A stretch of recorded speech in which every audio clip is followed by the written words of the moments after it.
Halo, assalamualaikum warahmatullahi wabarakatuh.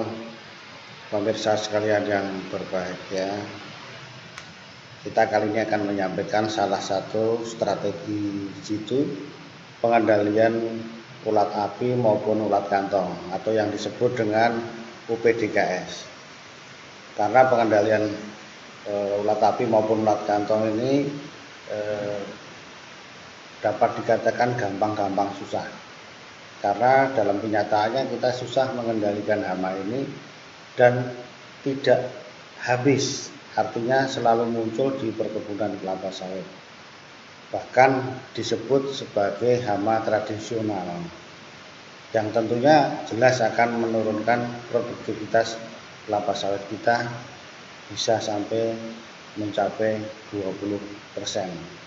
Karena apa? Karena yang diserang adalah dapurnya kelapa sawit, yaitu tempat membentuk asimilat dari kelapa sawit, daun, dari proses fotosintesis yang dilaksanakan. Jadi kenapa tidak berhasil? Biasanya pengendalian itu tidak berdasarkan waktu yang tepat untuk melakukan aplikasi, khususnya untuk insektisida. Oleh karena itu, pada kesempatan kali ini kami menyampaikan waktu yang tepat pengendalian ulat api maupun ulat kantong atau yang disebut dengan UPDKS, ulat pemakan daun kelapa sawit, yaitu berdasarkan biologinya. Jadi pengendalian yang tepat, khususnya pengendalian kimiawi, itu dilakukan pada fase-fase tertentu yang tepat. Ini baik fase sensitif dari larvanya maupun yang lain. Kalau ulat kantong malah tertutup ulat kantongnya begitu.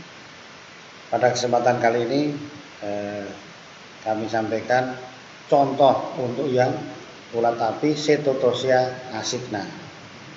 Jadi kita mulai pertama berdasarkan kemunculan dari ngengat, atau orang awam menyebut kupu-kupu. Jadi kalau kita di kebun kita pelihara pupanya, itu kemudian di dalam toples itu kalau sudah keluar ngengat kupu-kupu, di alam di lapangan juga akan keluar ngengatnya. Artinya ini monitoring juga. Kalau sudah keluar ngengatnya, kita tahu bahwa dalam waktu jangka 6 hari itu ada proses peneluran. Jadi ada 6 hari setelahnya itu berarti ada proses bertelur. Jadi ada telurnya. Artinya setelah 6 hari itu ada fase larva atau ulat. Jadi ulat muda. Jadi ulat muda ini sensitif untuk pengendalian dari ulat api. Jadi ini plusnya adalah 6 hari. Jadi 6 hari inilah start awal dari kita, itu adalah ulat muda. Jadi di dalam ulat muda ini sudah kita lakukan start atau fase larvanya dimulai. Kita bagi menjadi fase larva ini menjadi 3, yaitu larva muda atau ulat muda, larva atau ulat dewasa, dan larva tua atau ulat tua. Ini kan beda sensitivitasnya. Jadi pengendalian itu ada di secara menggunakan insektisida di ulat dewasa. Jadi kalau di ulat muda tidak tepat, di ulat tua juga tidak tepat. Nah, inilah waktu yang tepat tadi. Makanya bisa diprediksi pada waktu ulat muda ini digunakan kita untuk masa persiapan bahan dan alat. Nah, bahan dan alat apa yang dipersiapkan, yaitu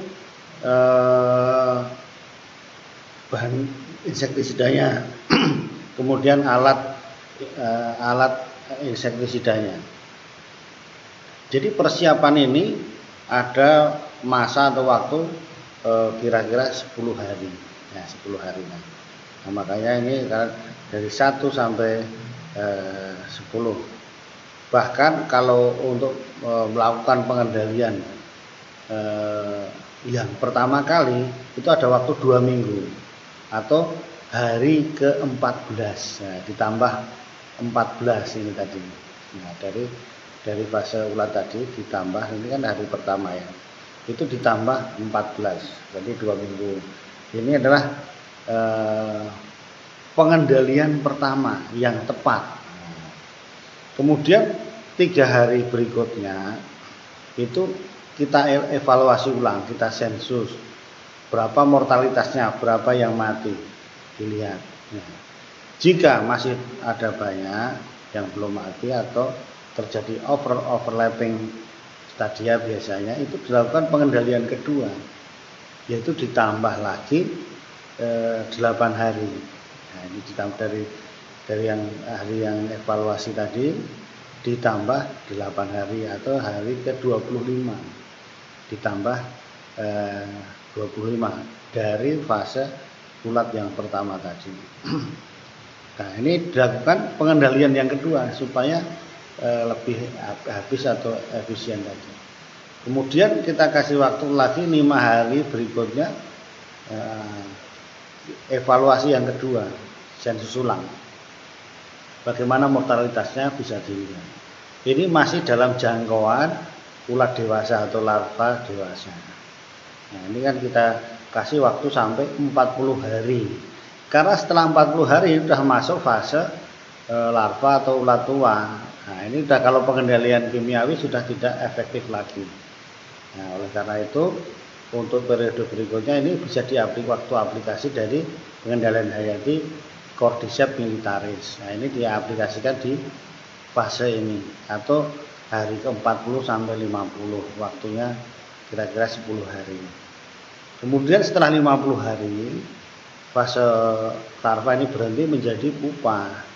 Nah, menjadi pupa ini harus kita koleksi pulpa tadi untuk mengetahui fase berikutnya, kapan dia ngengat lagi, dan ini berulang lagi, muncul lagi, sehingga bisa dihitung lagi kapan melakukan pengendalian yang pertama, kapan melakukan persiapan. Jadilah ini kalender yang bisa dilihat untuk kapan kita melakukan persiapan alat, pengendalian pertama, evaluasi, pengendalian kedua, evaluasi lagi, dan pengendalian yang lain. Kemudian ini tadi yang kami jelaskan contoh untuk Cetotosia asigna, tapi untuk yang Setoraniten, Darnatrima, Metisaplana, Petroma pendula, Mahasina corbeti, dan Lania tertia itu mempunyai siklus yang berbeda-beda. Oleh karena itu harus diperhatikan tadi siklusnya, supaya pengendalian itu tepat. Karena fase larvanya juga umurnya berbeda-beda. Demikian pemirsa, mudah-mudahan itu bisa membantu kita mengendalikan dengan efektif UPDKS, baik ulat api maupun ulat kantong. Terima kasih. Assalamualaikum warahmatullahi wabarakatuh.